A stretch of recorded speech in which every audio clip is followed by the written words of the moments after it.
আজ অনেক দিন পর বিকেলে পার্কে হাঁটতে এসেছি। আসার সময় আমার কিছু ফুল ও গহনা সাথে নিয়ে এসেছি। সত্যি কথা বলতে কি, হাঁটার মতো ইচ্ছা, শক্তি, অবস্থা কোনোটাই আমার নেই। পায়ে ব্যথা পেয়েছিলাম। তারপরেও চলে এসেছি খোলা আকাশ, লেক, সবুজ গাছপালা, প্রকৃতির টানে। সবসময় তো বদ্ধ অবস্থায় গহনার ছবি ওঠাই।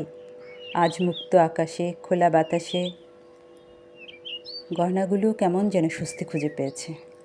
আপনাদের কেমন লাগছে জানি না, আমার কিন্তু ভীষণ ভালো লাগছে।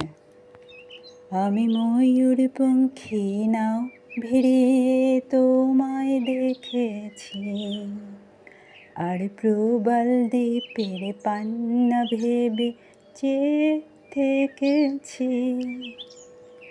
তুমি সাত সাগরের ওপার হতে আমায় ডেকেছ,